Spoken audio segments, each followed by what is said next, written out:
Welcome to the Entrepreneur's Lounge radio show, where we expose the myths of entrepreneurship and release the weight of it all. Real people, real issues, and real talk with expert solutions. So sit back, relax, and enjoy the show as we welcome our host, Alicia Brown, the Joy Guru.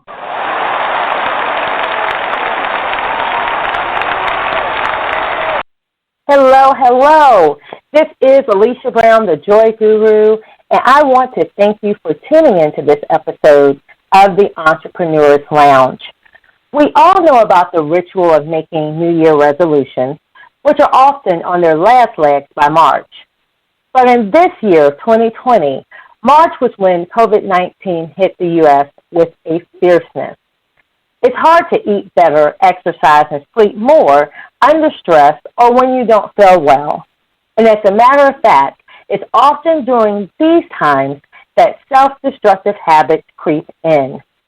But we know as entrepreneurs that we need to have the best environment to cope with whatever comes our way and to make the best decisions for now and in the future for our business endeavors and personal life. So our guest today is Mr. Terrence McKinley Moor of How to Quit, Quitting, and Grow. Through his platform, Quit, Quitting, and Grow, Terrence McKinley Moor teaches audiences and individuals how to move forward through difficult stuck points in their life. He believes that personal development with an emphasis on mental wellness is the key to transformation and doing your beginning work. So without further ado, I want you to help me welcome to the show Mr. Terrence McKinley Moor.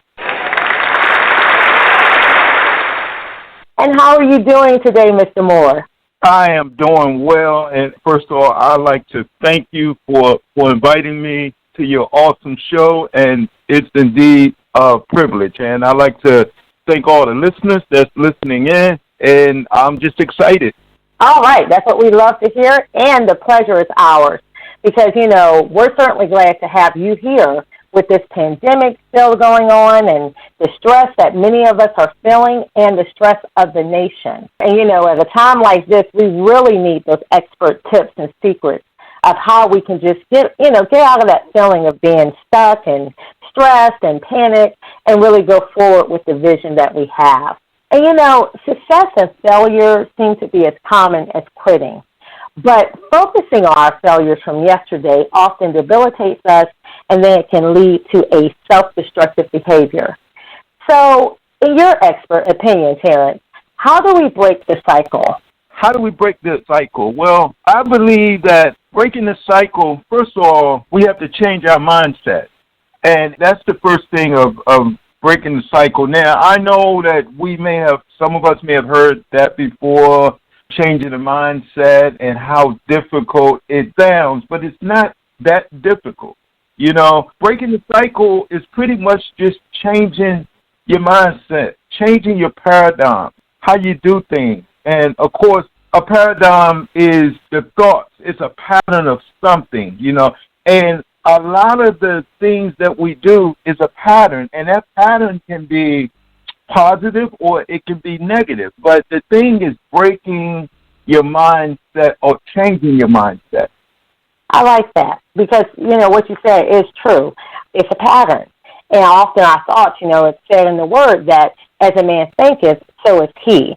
So often, Yes. We will have these abilities and gifts and visions, but sometimes our thoughts are the things that will, hem us up and keep us sort of stagnant or, keep us hindered for a moment.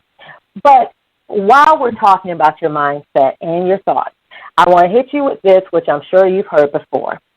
People will say, that sounds good, but what about those things that hinder me or that are beyond my control? We can't control a pandemic. You can't control the job telling you that you're no longer needed, or maybe you have to work from home, and you're trying to figure that out while your children can't go to school, and now you have to sort of step in and be their instructor. Can't control if your partner decides that he or she had enough, and they want to leave and walk out the door. And now I got to face all of these things and deal with them when I didn't ask for them. I couldn't plan for them. So if quitting seems like the only option and these things are beyond my control, now what? How would you respond to people that give you that objection? That's a great question. In life, things changes. Things is never going to be on an even keel. Sometimes we're going to have up, sometimes we're going to have down. The thing is adjusting. We're talking about the new norm now. There's a new normal, and yes, there is a new norm, and it's not just for me or not just for you, but it's for everybody. So we all have to figure out how to adjust to this new norm. So I would say to those people that, yes, it is challenging. Yes, you have to do things differently now, but try not to be overwhelmed with it. Try to take one step at a time, because you could have multiple things going on. Like you mentioned, now how to school your children, how to adjust your job situation. I would say approach one of those things at a time. You can't try to take care of all of them at the same time. And ask around, see what's working for other people. Not saying that you have to emulate other people, but ask, because sometimes when you ask, you're sharing information, and that's how I find out a lot of things myself. I ask around, hey, what's working for you, or do you know anyone that can assist me in this situation? So a lot of times it's asking, but don't get overwhelmed with the media and the news, because that's overwhelming. And I usually ask people to cut down on listening to it. If you're listening to it all day, and that's the thing that's going on in your mind and your subconscious, that, what's going on and what's going on, it's too much. So I would say cut back from the media and the news and all of that, and just take one step at a time. Approach one situation at a time, and you can make this happen. You got this. What you said, it was a few key points in that are vital. Because, a lot of times we feel like, okay, if there's like 5 things on the burner that are just burning, I got to take care of all 5 at once. And we're already in like that hot pressure cooker situation. But you're correct. If we just looked at it, even though all 5 pots look like they're burning, if we just slowed down and took one thing at a time, that definitely would help in reducing our overwhelm. But you also made a valid point, which sometimes we forget. It's very important what and who we're listening to in those moments. One thing about it, every time we go through problems, it's just, I guess, a human nature tendency that we feel like it's just us. So we normally do not reach out and ask someone else. We normally just stay in our little, hut, me, myself, and I, and try to figure this out. And, we have these feelings of, especially in things where it's like failure or it's perceived as a failure, we don't want to talk to other people. We're going through our own feelings of shame and how did you let this happen and why you can't get it together. We stay to self. But maybe if we just, ask someone else, get some of their advice especially, maybe, it would be some things that we're not thinking about in this moment of anguish that they can point out or tell us that will help us get unstuck maybe a little bit quicker. And then I want to point out what you said about paying attention to, again, what we're listening to. With the pandemic, we want the latest news and making sure we're keeping abreast of everything, but there's only so much of that you can keep watching and reading on a regular basis, or it's just like it's information overload. And instead of becoming helpful, it's actually hurtful. Yes. Yeah, so I love that. Because sometimes we don't think about that. It's like, well, how can I not watch? I need to know the latest information. But, yeah, those are some things we might really want to look out for if we're trying to get unstuck and move forward. Now, one of the other things I want to ask before we move on is the fact that in your platform, you mentioned that you dealt with a 20-year struggle before you could get unstuck and move forward. So can you give us some things that you learned and some of that backstory with your personal experience of how you became this master at, quit, quitting, and grow, and how to get unstuck from any challenge that you're facing?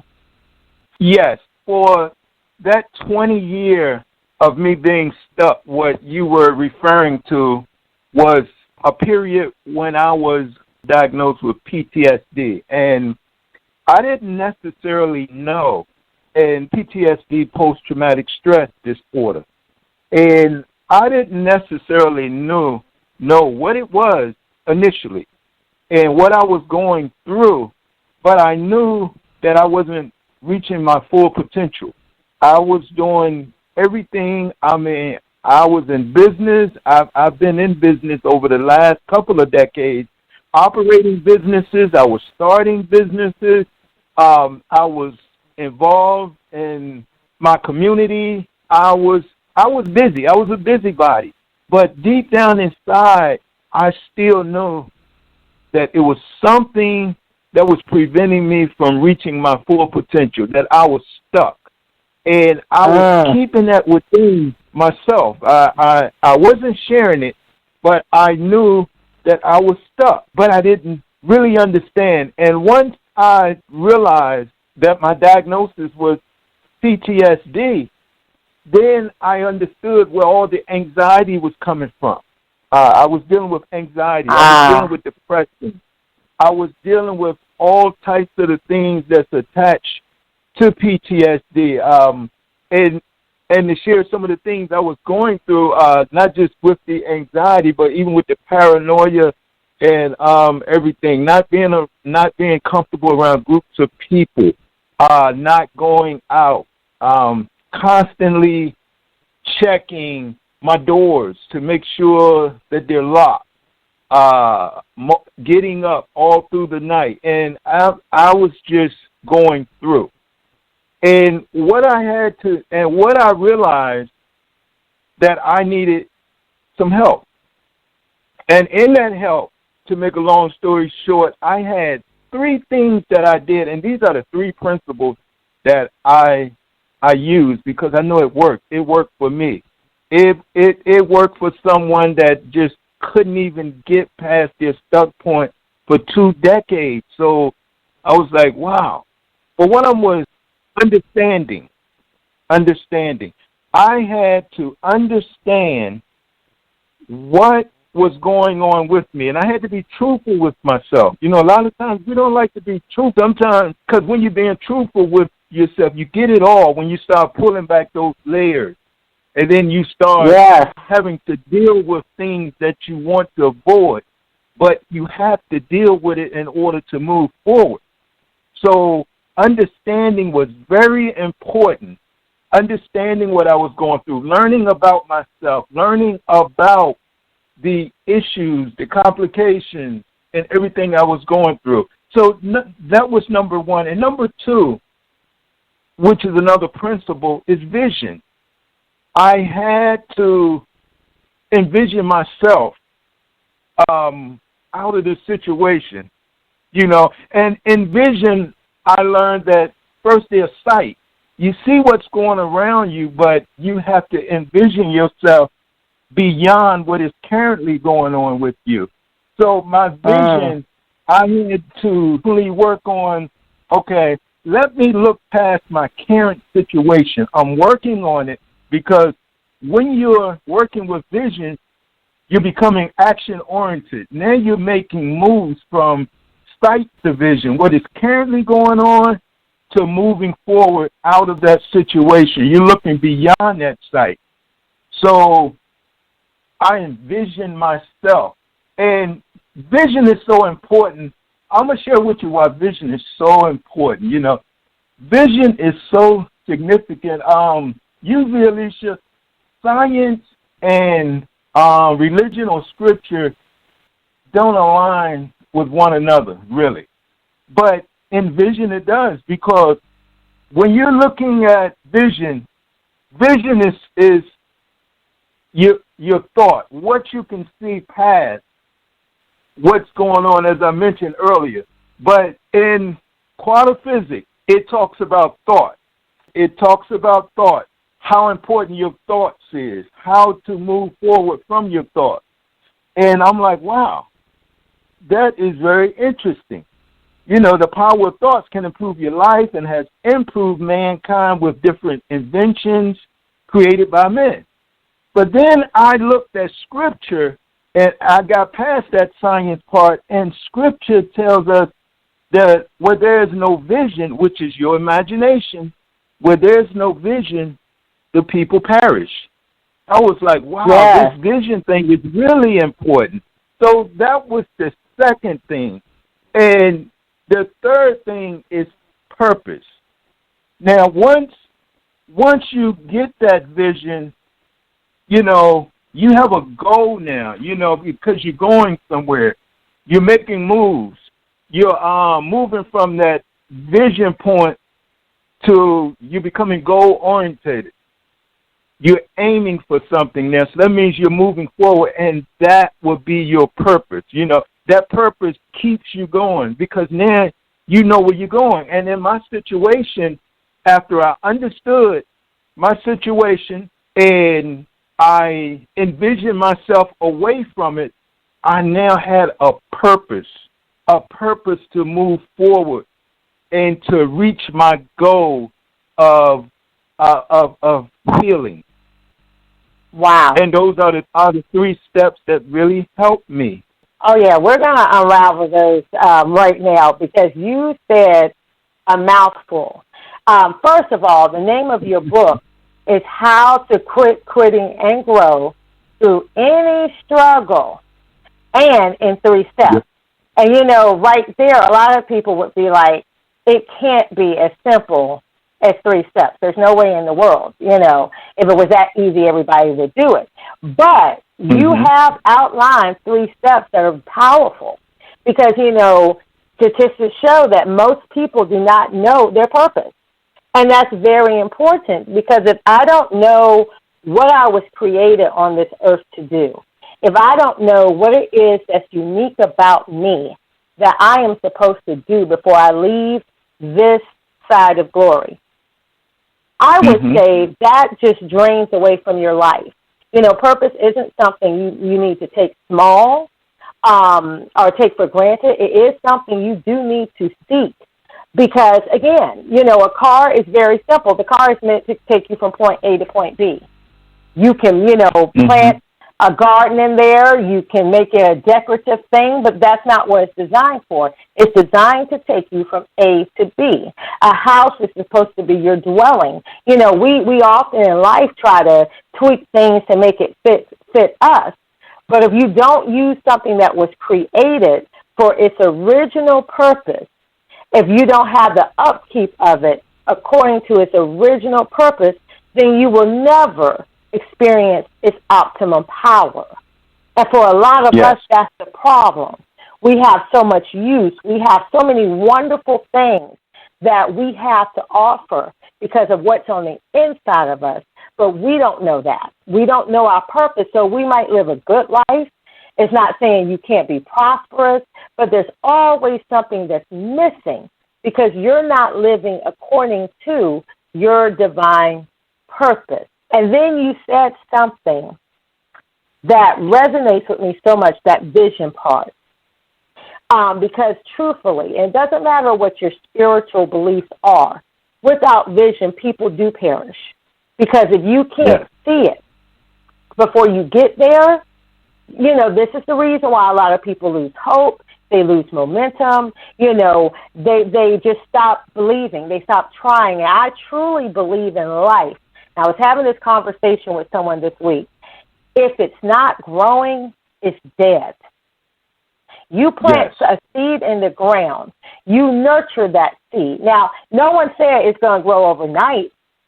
There's a process. There's a time involved, and each seed, each plant type, each fruit type is different, and that represents us. However, under the right conditions, at some point, it has to grow. If it does not grow, it is dead.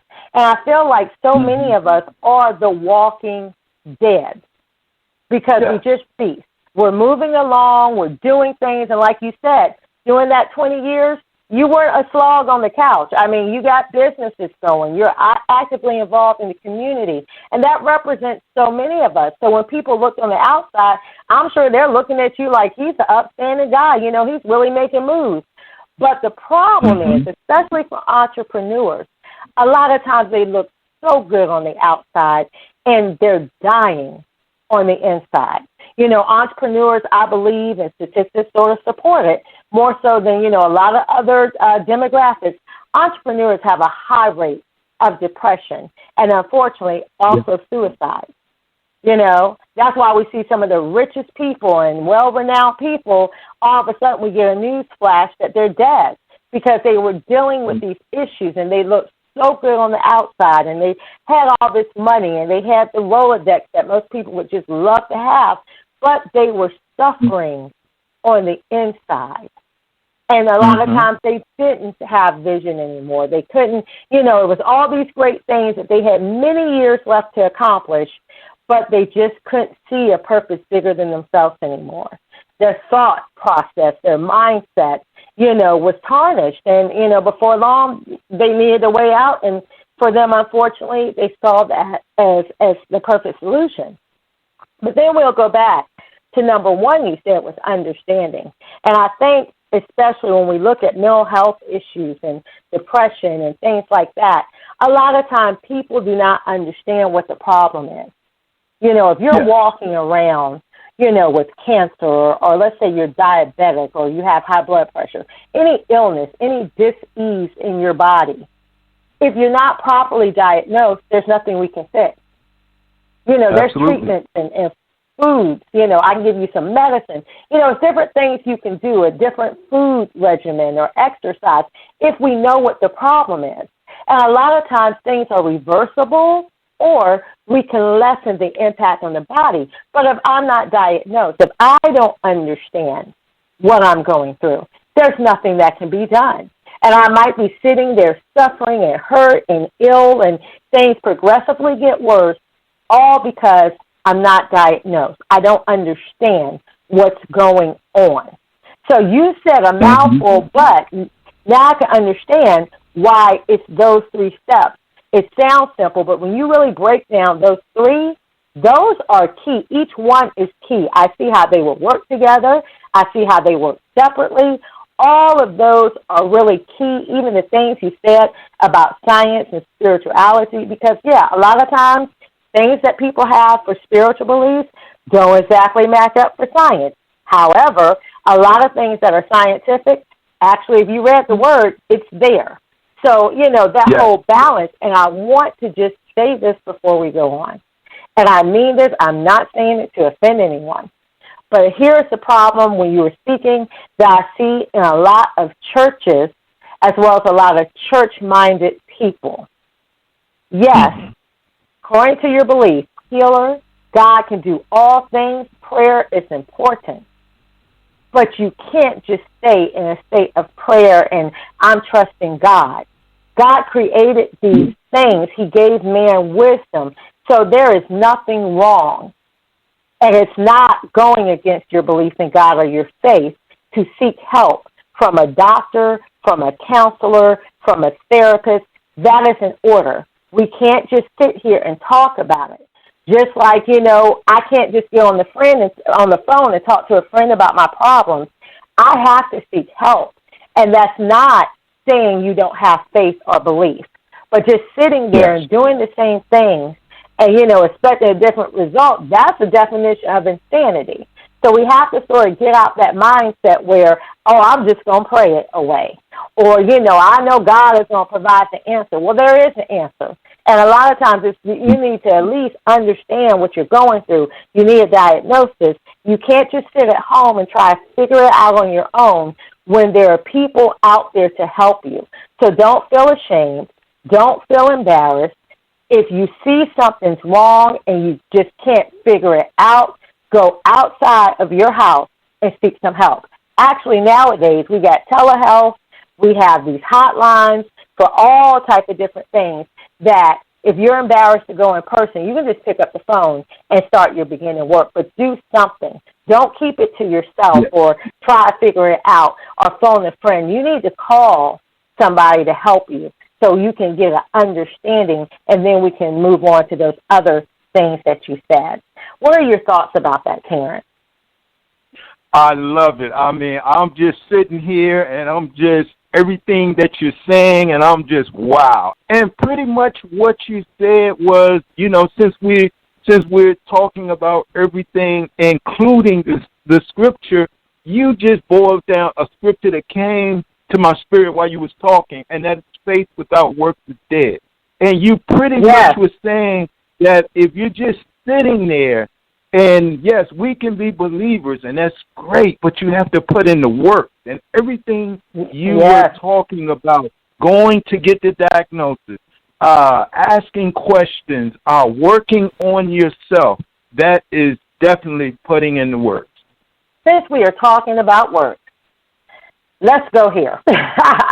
One of the things that I used to do it, but I don't do it anymore because I don't believe I need a new year to make plans. I can have a new day or this afternoon today and just say, okay, here's the plan, let's do it.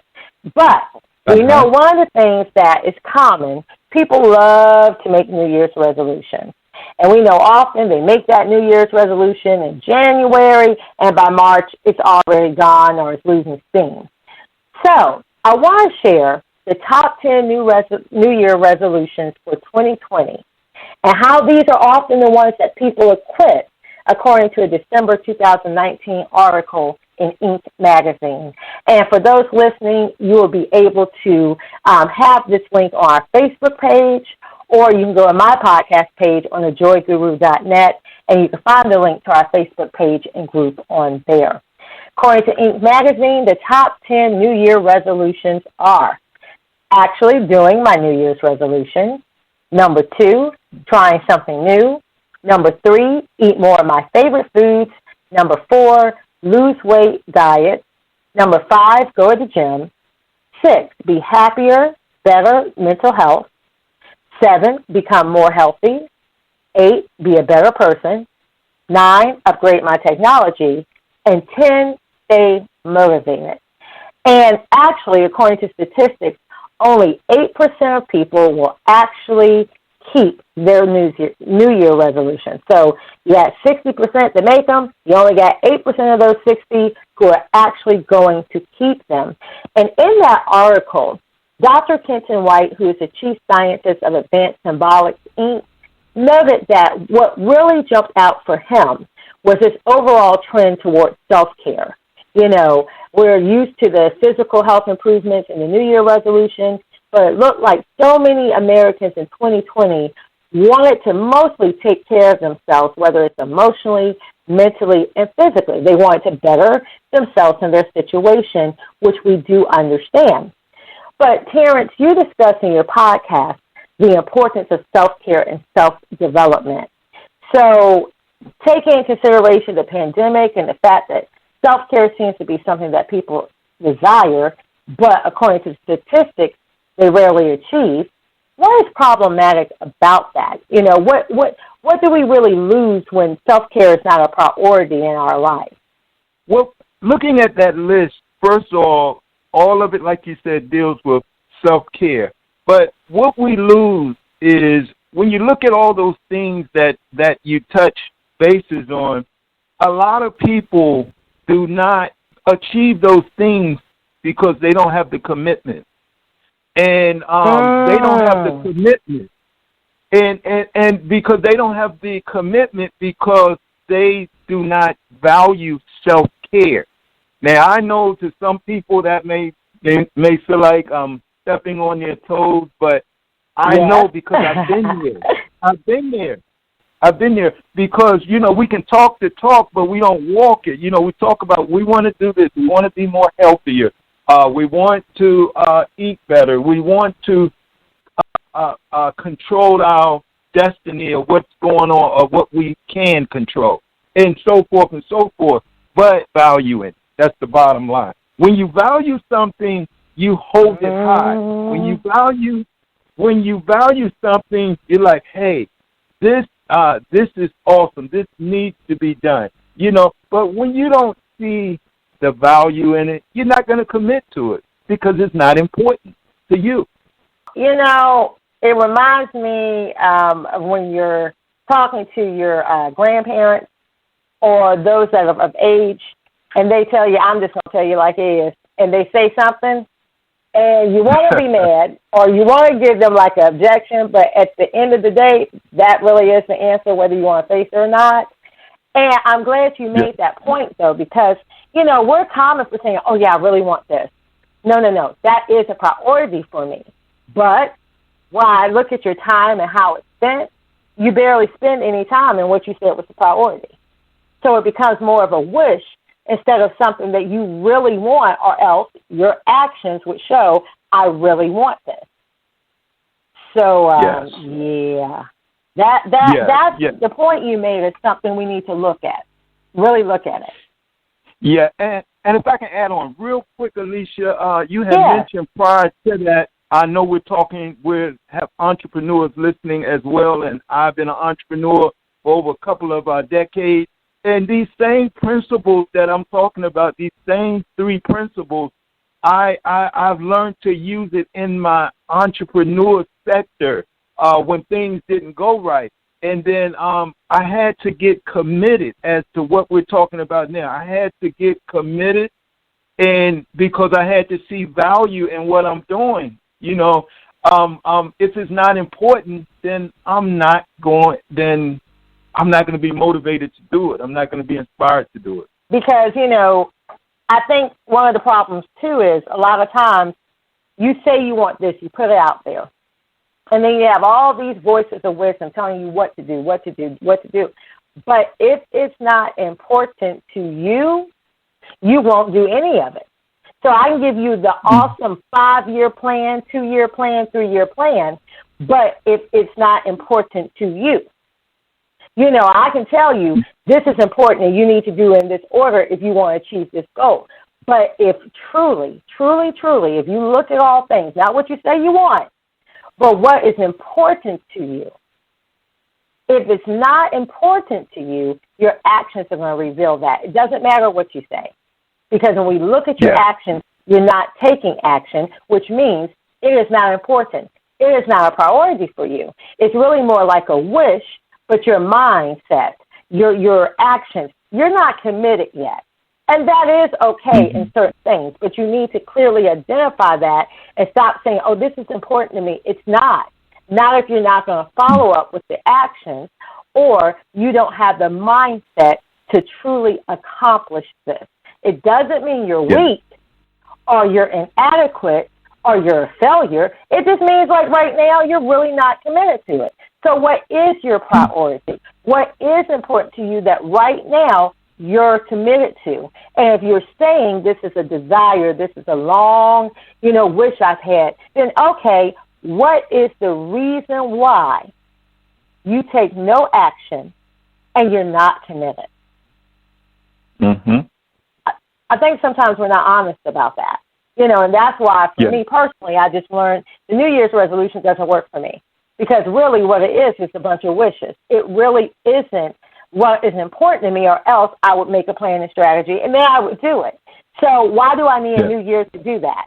I can make a decision right now. You want to lose weight? Okay. Then what are you going to do? If you got to push off your eating plan to Monday next week, whatever, I dare to say it really isn't that important to you. But that could just be me. I'm just saying. You don't need that last pack of Oreos. And if you want them, just eat them, and then the next minute, okay, now I'm going to start my plan. We like to push things off until, unfortunately, we just push them out of existence, and we never do those things that we say are really important to us. So, Terrence, what was your aha moment? When you realized that, what was your aha moment when you realized that you even had a choice to be able to change things around in your life? This is a great question. My aha moment was going back a little bit of what I shared earlier when I was stuck. And I'm like, wow, I'm stuck and I'm not moving forward. But there's multiple struggles I had before that struggle, and that's when the aha moment came.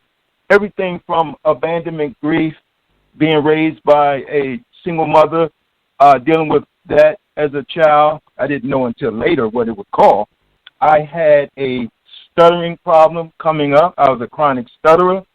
And, of course, the PTSD that I shared. And I just recently, 2 years ago, came down with Bell's palsy, and that's when the muscles on one side of your face relaxes and that kind of thing. So I'm like 80% cured from that.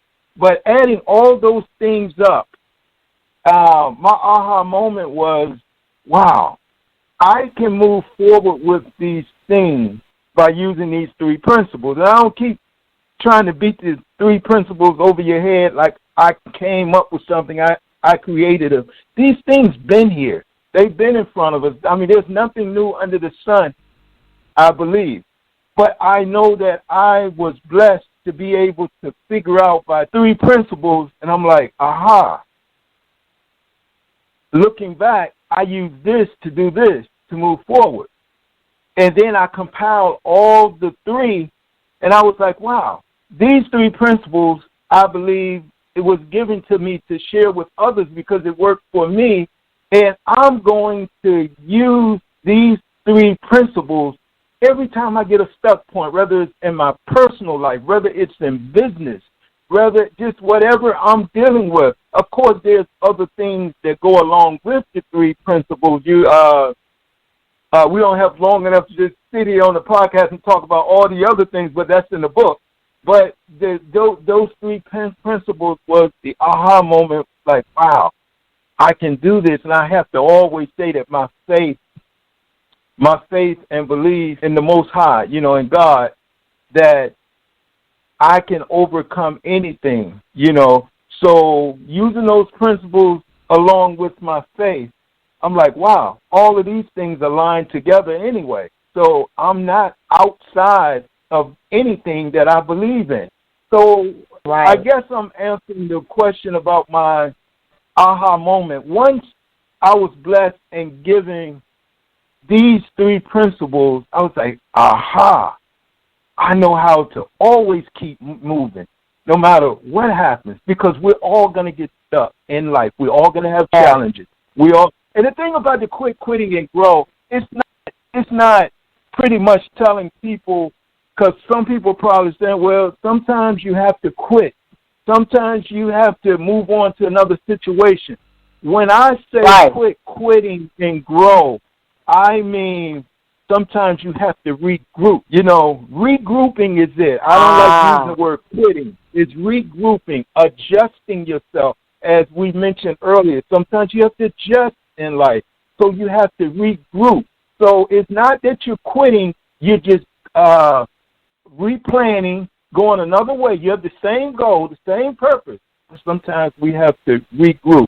So that's what I'm talking about when I'm talking about quitting and grow, because too many of us is just going through life, but we're not growing through it. We're not learning the lessons, and when you're learning the lessons, you're growing through it, and that's what the whole format is about.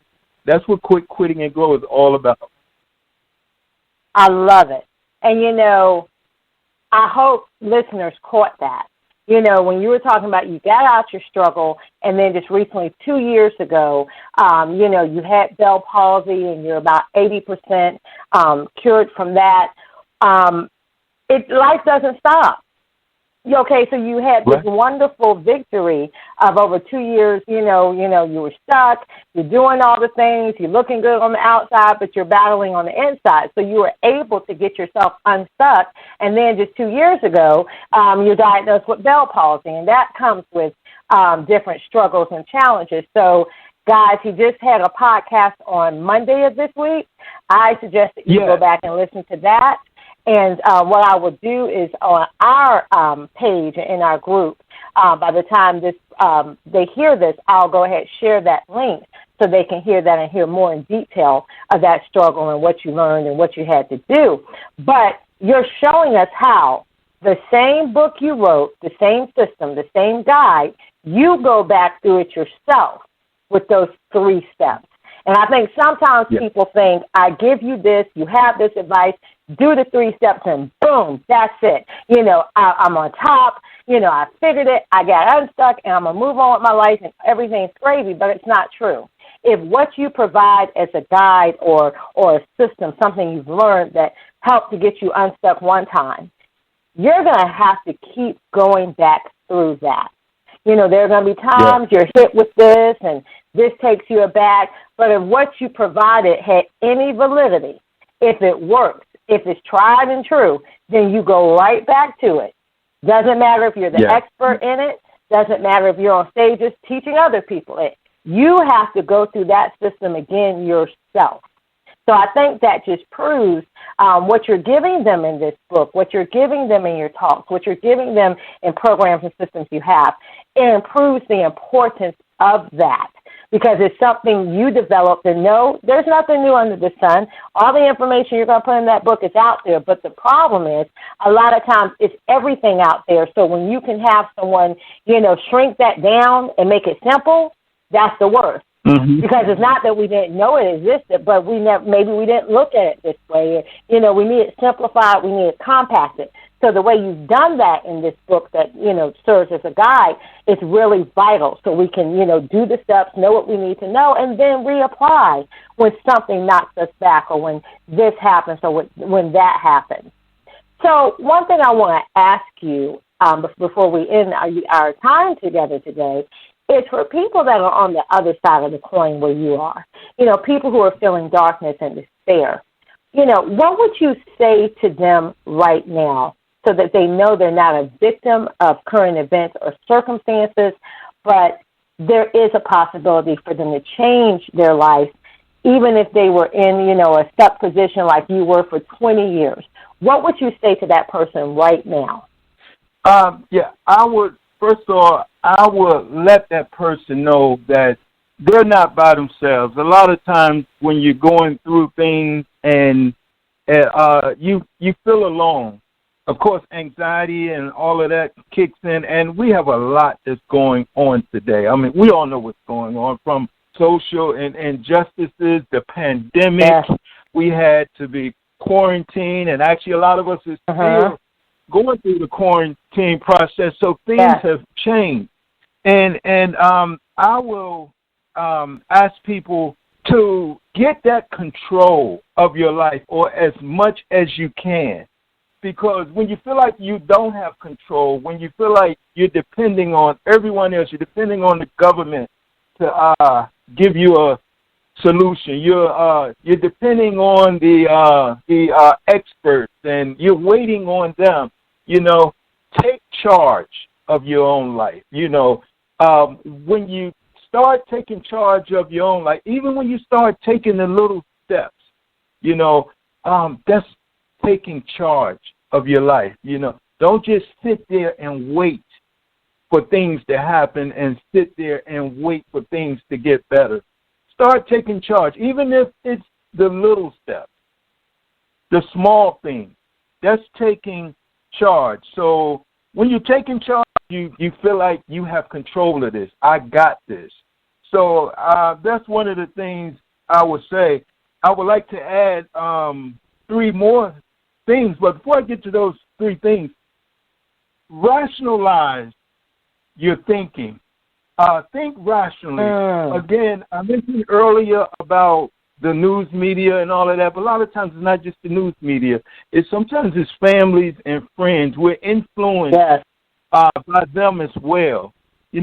Be able to critically think. I did a podcast right on that weeks ago, but critical thinking is very important because you're not being influenced, persuaded by others, and that type of thing. You have to learn how to start thinking logically for yourself. What will work for you? I know so much is going on, but what will work for you? And again, I can't keep emphasizing, take one step at a time. Deal with one issue at a time. Some of the things I would encourage you to do, formulate your questions. Put it on paper or something. Formulate your questions, things you want answered. Don't just have them rolling around in your head, because I know me myself, I can get comfortable with having a whole bunch of things rolling around in my head. So I learned to put on paper so I can attack one thing at a time. Second, gather information. Talk to others. Seek professional perspective. And then, while you're formulating your questions, you gather the information. And number 3, apply the information. We've been talking about this all day, about, the applications of process of something. Don't just sit there and wait for it to change. You have the ability, control of your own life. When you allow someone else to control it, you're always going to be all over the place. Oh, I like that. That small, the small steps. What can you control? And then taking it one step at a time, not trying to, sometimes, especially for entrepreneurs, we just think differently. But, we're always trying to have this massive vision and come up with a master plan. But, if you just take one thing at a time, whether it's going to, take some time to do it or whether it might be a quick work, but just one thing at a time. I think it was Warren Buffett that talked about not to have to-do lists. He doesn't, each day have a to-do list. He knows how he's going to divide his time and what he's going to do that day and what he's going to implement and what he's not. But he doesn't do a to-do list because, a lot of us can have a to-do list that's like a scroll. And, my God, if you ever could finish all of that in a day, I would be tired and exhausted too. Those additional 3 you gave us are very, very, very pivotal and definitely a lot for us to just sit back and take into consideration, especially with the guidance from the actual book. So, Terrence, I want to really thank you for your time and sharing with us this perspective that many so desperately need right now. How can our listeners actually find you and follow and connect with you? Okay, you can go to my website at quitquittingandgrow.com. That is spelled quitquittingandgrow.com. You can find all my works up there. You can even go through the podcasts up there. You also can find my books up there as well. Awesome. And so they'll be able to, at quitquittingandgrow.com, they'll be able to find all the information, your social media channels, and they also can purchase the book. Yes, and as well as it's on Amazon as well, the book.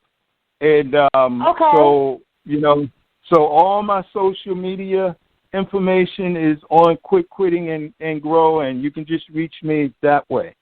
And as I mentioned, you also have a podcast. What is the focus of your, I know Quit Quitting and Grow is the brand, but what is the focus of your podcast? And could you tell us more about when, yours airs so our listeners will know when to tune in? Okay. The podcast airs every Monday Eastern Standard Time at 7 p.m. And the focus of the podcast is self-development, and is pretty much talking about so many different topics, but the goal of it is self-development with emphasis on mental wellness. Ah, yes, very important, and especially now. So we are going to go ahead and have a link to that on the Facebook page, also in the actual group. So our listeners, when they're listening to this episode, will know exactly where to go for your information, and also to listen to some of the past podcasts and upcoming podcasts. So, Mr. Moore, we definitely look forward to what's next, and we thank you for the expertise you shared with us today, because continued guidance and personal development is especially important for such a time as this for entrepreneurs and others. Well, I'd like to thank you, and it's been an honor and a privilege. And I'd like to thank everyone that tuned in and listened in. Again, thank you. Absolutely, and the privilege was all of ours. Thank you so much. And that ends another episode of the Entrepreneurs Lounge and podcast. We invite you to listen to some of our Season 1 episodes, as well as other episodes from Season 2 for expert secrets and strategies that expose the myths of entrepreneurship and help you release the weight of it all. Until next time, bye-bye for now. Thank you for listening to this episode of the Entrepreneurs Lounge, where we expose the myths of entrepreneurship and release the weight of it all. Real people, real issues, and real talk with expert solutions. Make sure you stay tuned to our Facebook page and thejoyguru.net for show updates, announcements, and to learn how you can be a guest on our show.